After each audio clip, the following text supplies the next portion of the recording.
L'entretien des patriotes, bonjour à tous, heureux de vous retrouver. Le chef d'état-major Mandon, pistonné par Macron. Le budget est-il invotable? Kiev-Moscou, enfin la paix.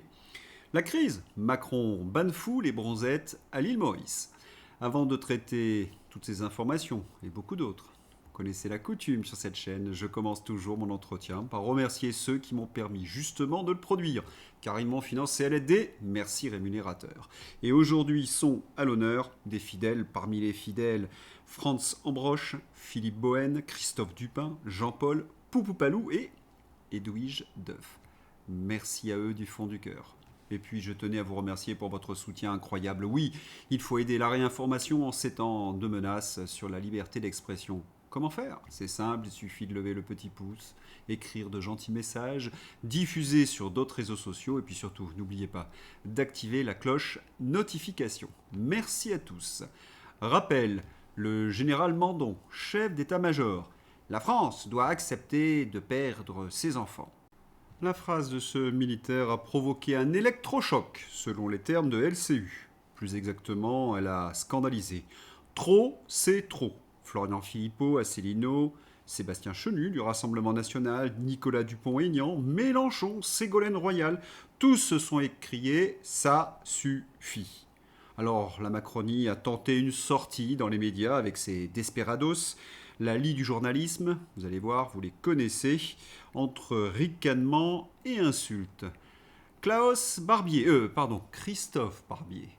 C'est sidérant de voir comment une belle éloquence pourrait presque couvrir une bêtise crasse dans le raisonnement. Ou quand le comédien raté Christophe Barbier, même sans écharpe rouge, s'amuse à jouer au journaliste. Cela mériterait 2 pigés pour franc-tireur.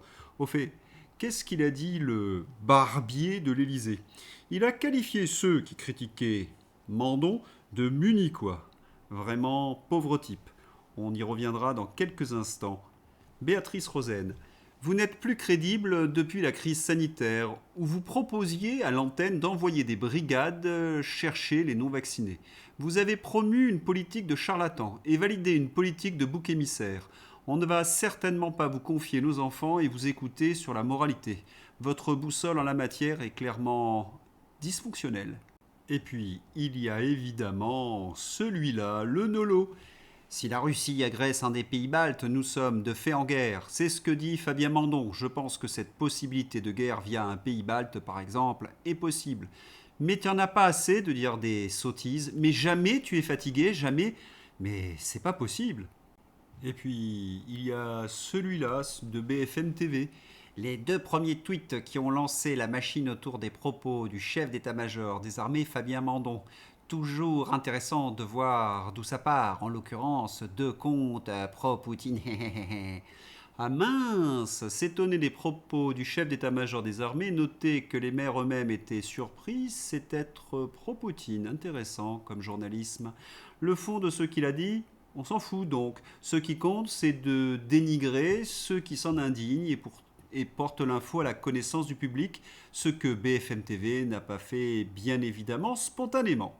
Mais qui sont les benets qui les écoutent encore? Parce qu'enfin, on reconnaît tout le fond de cuve de ceux qui nous livraient la propagande de la pandémie, ces fameux journalistes embusqués du pouvoir. Et puis, quand on les écoute, mon Dieu, toutes leurs réponses sont fondées à partir d'insultes diabolisantes. Ah, pro-Poutine, munichois, et gna gna gna et gna gna gna.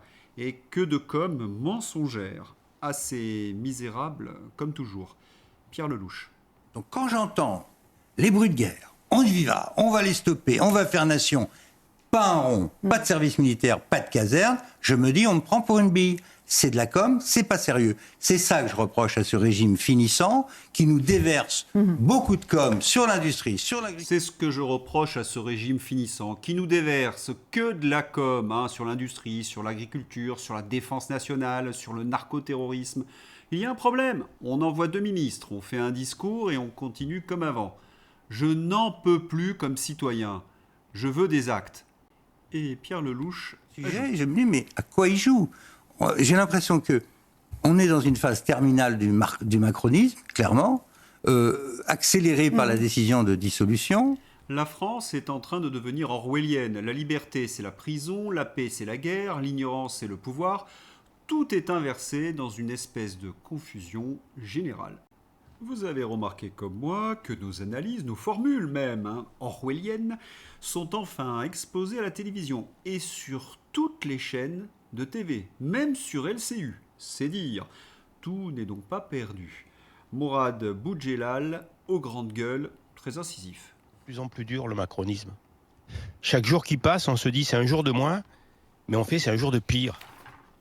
Comment est-ce qu'on Pourquoi peut... tu dis le macronisme alors que c'est le Parce chef que- d'état-major des oui, armées mais qui c'est Jack s'exprime? Panaclock, je veux dire, c'est... Alors, c'est Nabila, c'est Jack oui, Panaclock. Non, mais genre, lui, c'est personne. C'est un pas- festival. Le général Mondon, c'est... Oui, on n'en peut plus des narratifs, de la propagande pour cliver, pour faire peur, la com à outrance alors que notre belle France est en train de sombrer. Ce n'est plus possible. Tout le monde le dit. À tel point d'ailleurs que les macronistes ont été obligés de rétro-pédaler sur cette histoire du chef d'état-major des armées. 24 heures Pujadas. Il faut accepter de perdre nos enfants. C'est un couac de communication, son message est incompris. Non, il n'y a aucun couac, nous dit Didier Maisto. Il a testé, il s'est lamentablement planté. Normalement, après une telle faute, il devrait partir. Mais nous sommes en Macronie. On ne respecte rien, ni les gens, ni la France, ni sa parole, ni le résultat des élections, rien. Un régime de voyous. Amusant. À midi, tous les macronards et autres journalistes embusqués vomissaient sur ceux qui critiquaient le SEMA, et puis le soir, ils reconnaissent qu'il y a eu un couac. Jean-Dominique Merchet, mais également Michel Goya. Oui, les embusqués, normalement, de la Macronie. Le discours du chef d'état-major des armées, nous dit le général Alcazar, au congrès des maires constitue en effet une erreur de communication étonnante à un tel niveau de responsabilité. Rien ne va. Le message sujet à l'interprétation, l'audience, les cibles, les circonstances, le congrès, les maires, la question de la neutralité politique est posée. Le chef d'état-major des armées est un technicien de haut niveau dans l'emploi des forces. Il s'adresse à des élus locaux. À quel titre ? Il aurait été tellement plus simple de rappeler que la défense de la France repose sur la dissuasion nucléaire, qui est complétée par des forces conventionnelles, puis mettre cela en perspective avec la situation internationale de manière rationnelle et non anxiogène. Analyse impeccable du colonel Hervé Carès, dit le général Alcazar. Alors oui, comment un chef d'état-major peut-il être aussi mauvais ? Un début d'explication. Vous avez bien noté que Fabien Mandon, avant d'être nommé désigné chef d'état-major des armées françaises, était le chef d'état-major particulier de Macron. Vous aviez aussi noté qu'il était un simple colonel en 2018, puis magie en 5 ans sous Macron. Il a été nommé par exemple général de brigade aérienne en 2018, en 2020 général de division aérienne, 2021 général de corps aérien. En 2023, général d'armée aérienne. Quelle carrière fulgurante, 5 ans et 5 étoiles, pistonné à fond par Emmanuel Macron, et vu le faible niveau qu'il a montré il y a 2 jours, oui, ne me dites pas que c'est par ses qualités militaires, stratégiques ou de communication après un tel fiasco. Non, il a d'autres qualités. Mais lesquelles ? L'avis d'Alain Hooper, sénateur de la Côte d'Or, sur la prestation du SEMA, Fabien Mandon, devant les maires de France. Les maires sont les élus du peuple, ils ne sont pas les relais des va-t-en-guerre. Demander aux Français de sacrifier leur vie et leurs enfants pour une nation qui les maltraite et les méprise est d'une indécence effarante. Si c'est tout ce que nos dirigeants français et européens ont à proposer, alors il faut en changer. Alain Hooper, sénateur de la Côte d'Or, impeccable durant la pandémie, impeccable devant ces gamelins et autres gens foutres, comme dirait le général de Gaulle. Du général de Gaulle à Jacques Klostermann. Ceux qui savent comprendront. D'autant que ce sont les amis de Madame Vautrin, élue depuis 1983, qui ont sans cesse désarmé militairement, économiquement et moralement la France depuis plus de 35 ans. Mais aujourd'hui, ceux qui ont lentement détricoté la nation, au nom de l'indépassable horizon européen, vous disent la messe républicaine et appellent à se lever pour cette nation. Des phraseurs, des bluffeurs, des truqueurs, des tricheurs, et davantage encore. Jacques Klostermann, fils du célèbre pilote gaulliste, un as, avec, je crois, un record de victoires dans le ciel, répondait au ministre des Armées en un seul mot, Madame Vautrin. Vous l'avez compris, elle a tenté de sauver le soldat Mandon. Il a été mal compris et autres niaiseries. Tenez, un petit divertissement avec ce dictionnaire amoureux de la politique. Un député, c'est un homme politique élu par les Français qui siège à l'Assemblée nationale et réduit le budget des armées. Une fois les armées en déroute et l'ennemi aux portes de la capitale, fuit avec son or à l'étranger en laissant les clés du pouvoir à un vieillard. Après la libération, par des forces étrangères, il condamne la politique menée par le vieillard et le fait emprisonner. Puis, il instaure une nouvelle république, vote des amnisties et l'amnésie du peuple.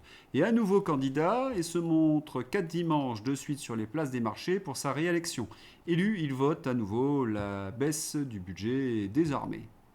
C'est la carrière en effet d'un député socialiste. Le discours du chef d'état-major des armées s'inscrit dans le narratif belliqueux, européiste et macroniste. Ayez peur! Un petit rappel s'impose. Rappel donc de la manipulation en faveur de la guerre. Brouillage du GPS de Van der Leyen. On a appris que c'était une fake news. Les Russes veulent nous envahir. Fake news. J'en reparlerai à la fin de mon entretien. Drone russe en Belgique, au Danemark et ailleurs. Fake news. Le pétrolier Borakai, vous vous rappelez, c'était il y a 1 mois et demi. Porte-drone russe. Fake news. Contrat de 100 rafales, c'est de la com, c'est une fake news et nous le verrons d'ailleurs à la fin de cet entretien. Mandons Macron sacrifier nos enfants. Objectif final, et vous les croyez encore? Il faut faire également le bilan sur la manipulation. La Russie va nous envahir. Le danger, c'est la Russie. Et autres fadaises. Alors, quel est l'objectif de cette manipulation? Faire en sorte que les Français soutiennent l'effort de guerre. Ayez peur, que vous acceptiez les 145 milliards d'euros annuels de financement de l'Ukraine. Deuxièmement, justifier le grand saut vers une Europe fédérale. Troisièmement, créer un brouillard de guerre sur les tentatives de paix entre Kiev et Moscou sous l'égide de Trump. Quatrièmement, justifier une guerre longue et des contrats d'armement mirifiques. Cinquièmement, s'il y a la paix, comme pour le Covid, hystériser les camps pour masquer la défaite, les milliards engloutis et les millions de morts et de blessés. Vous avez compris, vous avez peur, vous devez avoir peur. D'ailleurs, on vous envoie certaines choses par la poste pour que vous ayez peur. La manipulation commence. Après le discours du général de l'armée, voici la sortie du kit de survie. C'est une préparation des esprits comme pendant le Covid. C'en est même fascinant, nous explique Philippe Herlin. Le kit de survie est une pure intox. Les menaces sont imaginaires, changement climatique, Russie, Trump, Covid, quand les vraies menaces, elles, sont oubliées. Vague de terrorisme, fanatisme, guerre civile. Macron veut sa guerre avec la Russie pour se maintenir au pouvoir. Il faut quand même rappeler que la guerre entre la Russie et la France n'est pas envisageable. Pourquoi? Parce qu'il n'y a pas de guerre possible entre deux puissances nucléaires. Ou alors c'est la fin de l'humanité. Par contre, on peut prolonger la guerre sur terrain neutre, comme en Ukraine. Il y a un terme dans ce kit de survie que je ne supporte plus. Un sale mot. Lequel? Résilience. Et oui, c'est un terme de la novlangue désormais. Il signifie soumission à Big Brother Macron. Christophe Barbier, chaque fois je commets une erreur, je ne sais pas pourquoi, nous accuse d'être des Munichois. Quelle belle inversion accusatoire. Et puis totalement absurde. Comment pourrait-on reculer devant une menace imaginaire? J'aimerais qu'il me l'explique. Par contre, il y a de vraies menaces. Et là, nous, on ne collabore pas. Tenez, Borloo. Malheureusement, des enfants, on en perd déjà. Le petit Elias, la petite Philippine, le petit Bédi, et on perd ses enfants. Le problème, c'est d'abord de faire nation. Et on ne sait. Jean-Louis Borloo répond au chef d'état-major des armées qui a appelé à accepter de perdre des enfants. Malheureusement, des enfants, on en perd déjà. Le petit Elias, la petite Philippine, le petit Mehdi. Et on n'est presque plus une nation. Chaos parfait. Très intéressant. Jean-Louis Borloo qui reprend les analyses de la droite patriote. Borloo, sans faire de mauvais jeu de mots, se recentre. Oui, parce que la France est ravagée par cet esprit collabo-socialo, cet esprit munichois, justement devant le fanatisme ou se recule devant le narcotrafic. Ils accusent donc ces macronards, les résistants, à travers une menace imaginaire de leur propre lâcheté. Des sales types vraiment. Et dans l'actualité, on le constate tous les jours. La greffe n'a pas pris. Les salariés de la BNP actent leur départ du quartier Rosa Parks, je crois que c'est dans le 19e, sur fond d'insécurité. La sécurité d'une nation et de sa population commence d'abord par son territoire, monsieur le chef d'état-major. Autrement dit, il y a des lieux, des territoires de France que la République ne contrôle plus. Vous connaissez l'expression, les territoires perdus de la République. Oui, ces territoires sont aux mains des narcotrafiquants et des fanatiques. Voilà où nous en sommes dans la France socialiste, macroniste et européiste. Alerte info. École maternelle des Cloteaux, quartier Briguigny. Le directeur, qui est aussi enseignant, a été menacé de mort le 10 octobre par le père d'une élève de grande section, 5 ans. Motif, pas d'homme pour enseigner à notre fille. Menace rapportée, on est prêt à faire 25 ans de prison si notre fille rapporte le moindre fait. Le directeur est en arrêt maladie depuis plus d'un mois et c'est l'enseignant également de grande section. Grève et rassemblement de soutien demain 21 novembre. Une étude et un sondage qui viennent confirmer nos inquiétudes. Marion Maréchal, le sondage IFOP nous apprend 3 choses. Il y a de plus en plus de fanatiques en France, 42% des musulmans ont de la sympathie pour des mouvances fanatiques et 142 000 fanatiques ont de la sympathie pour le djihadisme. Ces chiffres annoncent des lendemains sombres en matière de terrorisme. Quand on y réfléchit, c'est fou, parce que les autorités nous expliquent que le véritable danger, ce sont les ours russes dans le Donbass. Schizophrénie. À Colombes. Une perquisition a été menée à la mairie dans le cadre d'une enquête visant un possible entrisme fanatique orchestré depuis l'intérieur, même de l'équipe municipale.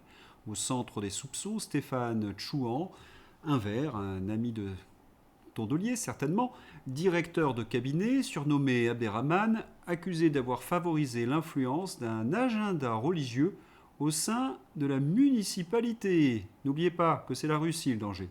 Derrière la façade d'un banal centre de formation, la préfecture affirme que Chouan pilotait en réalité une école fanatique, clandestine, avec éveil au fanatisme dès 3 ans, cours de théologie et apprentissage du fanatisme.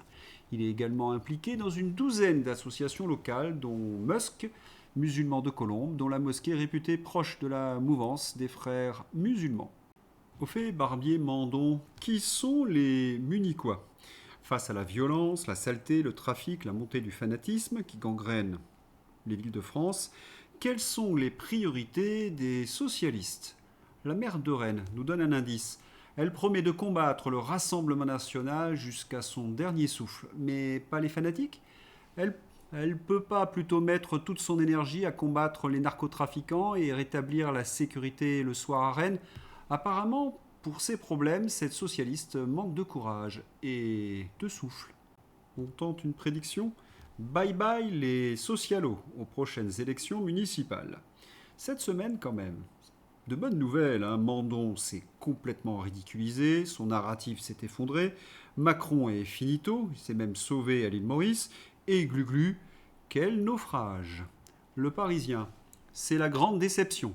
Après son émission sur LCU, Gluglu provoque un grand doute dans son camp. J'ai une pensée émue pour ces militants qui pensaient que Gluglu pouvait être un sauveur. Mon Dieu, si vous croisez un de ces militants, là il faut absolument l'inviter, c'est votre champion pour le dîner du mercredi. Avec ce type-là, vous finirez champion du monde. Atlantiste Gluglu. On dit d'ailleurs qu'il s'est cassé les dents sur les noisettes. Je vous renvoie à mon entretien pour l'allusion. Raphaël Gluglu, critiqué dans son propre camp après son émission sur LCU.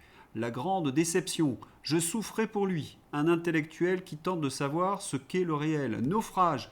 Le débat avec Zemmour, il s'est fait piéger. Plus exactement, étrier. Allez, Bye bye Glu-Glu. Autre bonne nouvelle, l'affaire Leroy Merlin. L'arroseur arrosé. La clientèle de Leroy Merlin, c'est la France populaire. En cédant, ils montrent qu'ils ne connaissent même pas leur public, une vraie lâcheté. Il ne leur coûtait rien de se taire. Eh oui, Leroy Merlin est dans la tourmente et les autres enseignes réfléchiront à 2 fois avant d'enlever leur financement à des médias conservateurs. La gauche sectaire a été prise à son propre jeu. Même histoire pour Delphine Ernotte. Quel désaveu! La ministre de la Culture du pays s'en prend à Delphine Ernotte et Sybille Veil qui se servent de l'argent des Français pour s'attaquer à leurs concurrents et opposants. C'est vraiment très intéressant ce recul de la gauche sectaire et des socialistes, comme un retour de la raison et de la civilisation. Budget, les taxes de la honte continuent. Après les baignoires, c'est l'eau en bouteille. Sur l'avis du gouvernement, les députés ont adopté cet après-midi un amendement de Madame Rioton, qui est macroniste, visiblement, et qui rehausse la TVA à 20% sur la vente d'eau et de boissons non alcoolisées, sauf le lait, lorsqu'elles sont contenues. Cet enfer fiscal s'arrêtera quand ? Évidemment, les macronistes et les socialistes vont refuser de baisser les taxes sur l'énergie. Merci Madame la Présidente. Il s'agit de baisser la TVA sur le carburant et le fioul. Les Françaises et les Français, et les classes moyennes en particulier, Madame la Ministre, n'en peuvent plus, dès qu'elles vont faire le plein, de voir leur salaire couler dans leur réservoir en même temps que les taxes qui rentrent dans les caisses de l'État. Voilà. Ce sont des dépenses contraintes. Voilà. Personne ne prend sa voiture pour faire des tours par plaisir et dépenser autant d'argent. Personne ne remplit sa cuve de fioul par plaisir, dépensant des centaines, voire parfois entre 1000 et 2000 euros pour remplir la cuve de fioul. Voilà. La réalité, c'est que les gens ils se sacrifient, y compris les classes moyennes, y compris les gens qui travaillent dur ou qui ont travaillé dur parce que vos taxes sur l'énergie sont beaucoup trop chères et en particulier le carburant et le fioul. Tout ça, c'est de l'écologie punitive. Alors avec les bons sentiments, vous avez dit on va sauver la planète, on va faire la transition, tout ça ne marche pas. Voilà, parce que les gens n'ont pas les moyens de remplacer leur chaudière au fioul et ils n'ont pas les moyens de changer de voiture comme certains ici, comme le député qui sont à plus de 5000 par mois. Voilà. Donc tout le monde ne vit pas dans un monde où on peut changer d'un claquement de doigts. Voilà. Merci, les gens, ils sont avec cela député. et vous ne voulez pas l'entendre, c'est dommage. C'est tellement monstrueux alors que les Français ont froid. Les Français vont donc continuer à grelotter. Ce budget est tellement dément que plus personne ne veut le voter. Oui, ceux qui vont voter ce budget se condamnent électoralement. On en est là. Le budget va-t-il être rejeté ? Les craintes de voir les efforts des parlementaires avorter avec un rejet de la partie recette du budget se multiplient. En effet, le projet de budget 2026 risque d'être massivement rejeté à l'Assemblée nationale si aucun groupe ne soutient le texte lors du vote. Certains députés dénoncent des mesures fiscales jugées déconnectées de la réalité économique, tandis que le gouvernement gagnerait à voir les sénateurs examiner une version plus proche de son projet initial. Quels sont les scénarios possibles pour avoir un budget ? Alors, on a le 49.3 qui a été évoqué un instant par le Cornu, le vote par ordonnance, c'est le scénario le plus probable, ou une loi spéciale.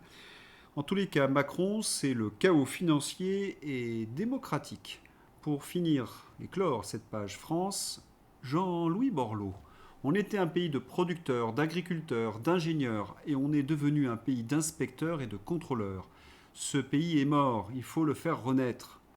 Le diagnostic est juste. Mais qu'est-ce qui est mort exactement ? Ce n'est pas notre pays, ce n'est pas la France, c'est l'État socialiste et européiste.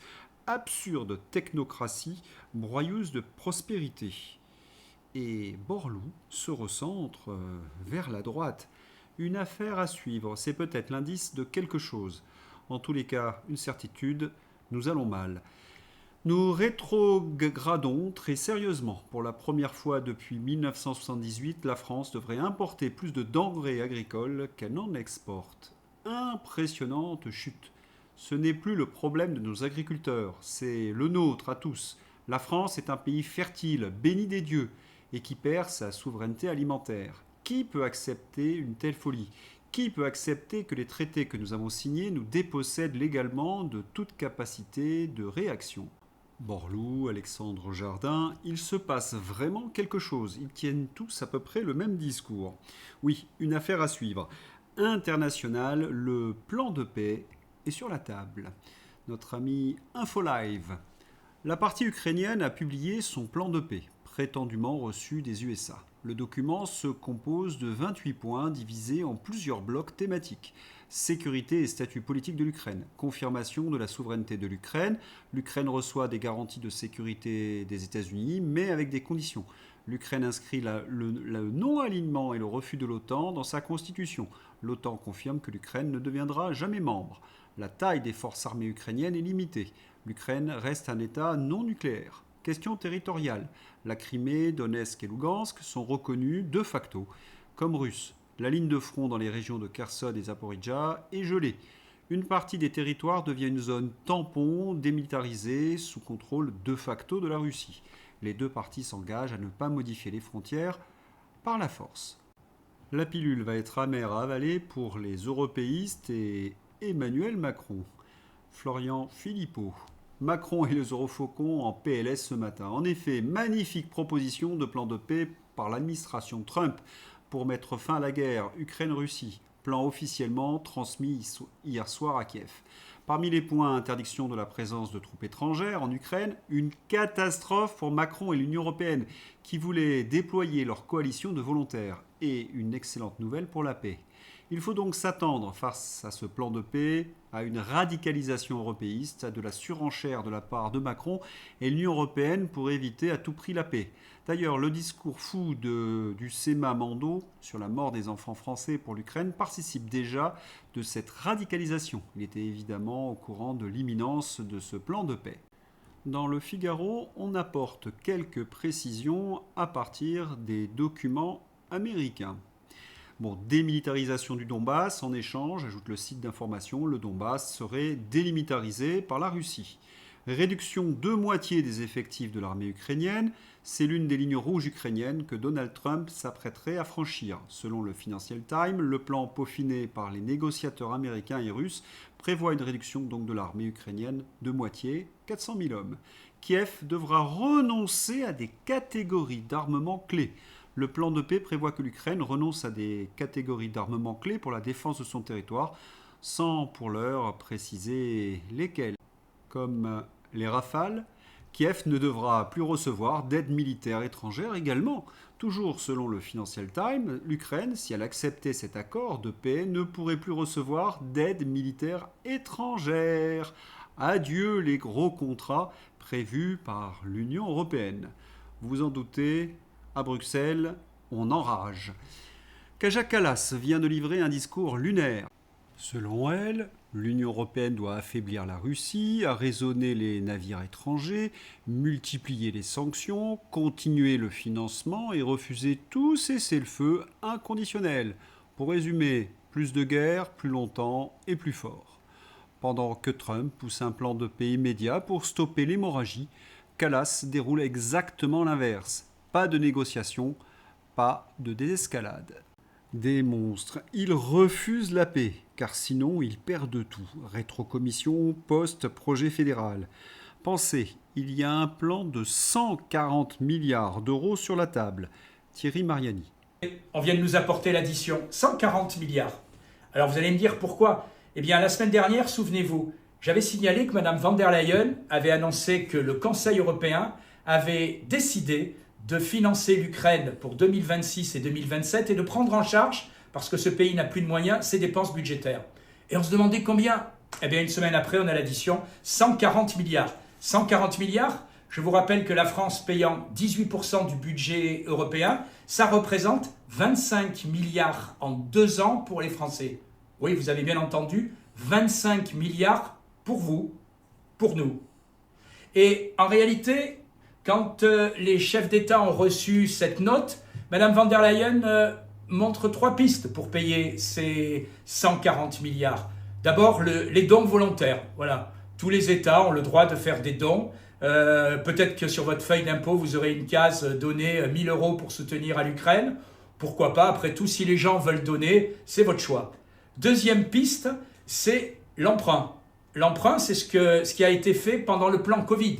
Vous souvenez-vous, les milliards coulés, attention, à partir de 2028, nous allons devoir les rembourser. Et comme le Sénat français l'a dit, comme la Cour des comptes de l'Union européenne vient de le confirmer, cela va nous coûter beaucoup plus cher que prévu. La France avait touché 40 milliards, on va probablement en rembourser entre 2 et 3 fois plus. Voilà, et puis troisième voie, la confiscation des avoirs russes qui sont gelés, sauf que juridiquement ça ne tienne pas la route, et chacun a compris qu'à la sortie, eh bien, suite aux procès qui suivront, l'Union européenne devra rembourser cette somme, c'est-à-dire l'Union européenne, c'est vous, c'est nous, et l'euro risque d'en faire les frais. Bref, 140 milliards pour soutenir l'Ukraine, qui est dans une situation militaire désespérée. 140 milliards pour soutenir un pays qui est noyé par la corruption. Êtes-vous prêts à cela ? Voilà, sachez simplement que c'est ce qui est décidé ici à Bruxelles et c'est ce que nous paierons chez nous en France. Et il y a cela. Bruxelles veut créer un Schengen militaire pour que les troupes puissent traverser l'Europe en 3 jours, contre 45 aujourd'hui. Objectif, circuler sans paperasse, sans délai, comme un vrai espace militaire unifié, le fameux plan fédéral. L'Europe, c'est la prospérité. Ils ont commencé par nous ruiner. L'Europe, c'est la paix. Ils veulent maintenant en faire un champ de bataille. Nous ne les laisserons pas faire. C'est l'étape de trop. Ils ne transformeront pas nos enfants en chair à canon. Jamais. Alors ce plan de paix, est-il possible, oui ou non ? Il y a quand même quelques atouts dans les mains des Américains. Le premier, c'est Zelensky qui vient d'accepter les propositions américaines. Oui, je dis bien Zelensky. Rappelons-nous, l'Ukraine n'est pas dans l'Union européenne ni dans l'OTAN. Et les Américains ont resserré leur étau sur Zelensky via les affaires de corruption. Le Naboo pourrait être un atout pour Trump pour faire signer Zelensky. Explication. Selon des déclarations de la députée ukrainienne Mariana Bezouklaya et plusieurs médias, la ministre Grinchuk a quitté l'Ukraine, elle était ministre, peu après la révélation du scandale de corruption, probablement pour éviter les poursuites. Des sources indiquent qu'elle s'est enfuie sans entrave, similaire à d'autres figures impliquées comme le businessman Timur Mandish, proche de Zelensky, qui a fui en Israël. Ce scandale touche le cercle proche du président Zelensky avec des appels à la démission de son chef de cabinet, Yermak. Vous commencez à comprendre le deal entre Trump et Zelensky. Zelensky signe la paix, forcé en quelque sorte par Donald Trump pour éviter des procédures en corruption, et Trump lui permet de rester au pouvoir avec Yermak. C'est en effet ce qui se susurre. À voir. Allez, c'est l'heure d'ouvrir la page fantasy avec notre championne d'hier. Vous vous rappelez ? Cette journaliste de BFM TV qui est terrorisée par la montée de l'intégrisme catholique. Quand je passe devant la prison de la Santé, j'entends souvent des messes en latin. Cette bécasse a dû présenter ses excuses. Je pense à un sketch de Gaspard Proust, vous savez, cet humoriste qui se la pète. Il expliquait qu'un vrai intégriste, au sens étymologique, catholique, c'est celui qui embrasse tout le monde dans la rue en l'appelant mon frère. C'est pas faux. Le Cornu à Saint-Tropez. Le Cornu passe ses vacances à Saint-Tropez. Xavier Niel, c'est pas un type qui a été accusé de proxénétisme. Avec le Cornu, c'est retour à ses premières amours. Emmanuel Macron se sauve en Afrique. Île Maurice, Afrique du Sud, Gabon. Que va faire Emmanuel Macron lors de sa nouvelle tournée en Afrique ? Jouer du tam-tam ? La France grelotte, il n'y a pas de budget, il y a une crise existentielle. On parle de paix entre Kiev et Moscou. Et comme à son habitude dans ce genre de situation, Macron se sauve et va profiter du soleil et des bains de foule. Un jour, un sketch. Les médias montrent les bains de foule du président à 11%. Mais ce n'est pas en France, c'est à l'île Maurice. OSS 117 retourne donc en Afrique. De nouvelles humiliations pour la France sont à prévoir. Après que des échecs diplomatiques, le Poudré entame une nouvelle tournée en Afrique pour sauver la face, ou pour sauver la farce. Étrange porte-parole de l'armée française. Ce porte-parole de l'armée a des cheveux plutôt longs, un corps d'homme soja et une voix fluette. Mais bon sang, rendez-moi le major Gérard et l'adjudant-chef Marius. Une drôle de phrase de Braun-Pivet. Yael Braun-Pivet demande d'arrêter de publier des photos des bancs vides pour ne pas stigmatiser les députés absents. Mais on rêve. Non, Braun-Pivet, on ne cache pas le réel en censurant. On sait que vous aimez cette méthode en Macronie, mais pas avec l'argent de nos impôts. Météo France, c'est la manipulation des couleurs. Regardez cette carte de la météo du vendredi 21 novembre. C'est une carte verte. Alors l'été, quand il fait chaud, elle est rouge foncé. Il y a plein de petits soleils et des températures fraîches, mais pas de gelée. Allez, on prend la chaîne météo, une carte bleue qui exprime le froid avec des gelées. Ah, c'est vrai que Météo France donne la météo à 11h ou midi lorsqu'il fait bien plus chaud pour manipuler vos perceptions. Hier, 20 novembre, il fait froid, très froid sur toute la France. Ah là là, ce réchauffement. Mais non, Fred, regarde, la carte est verte, comme s'il y avait de l'herbe de partout.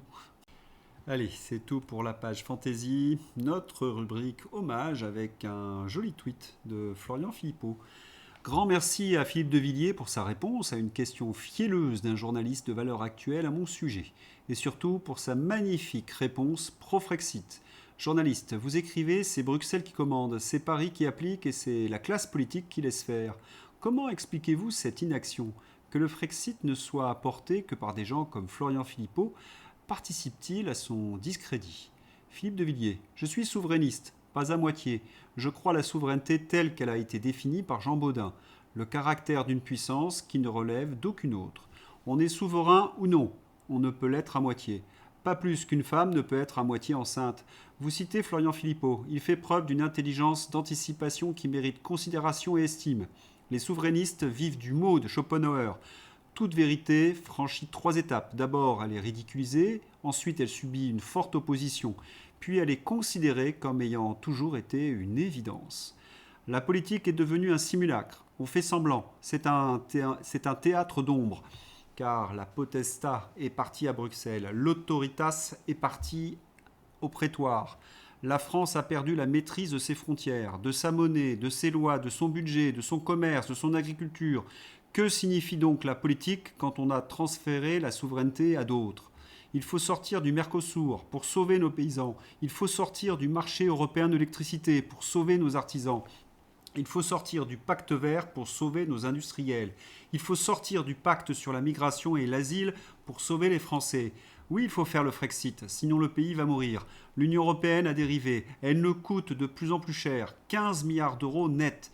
Elle est devenue une broyeuse. Bravo, tout est dit. J'espère que vous avez apprécié cet entretien. Je vous souhaite une excellente journée, un excellent week-end. À bientôt, au revoir.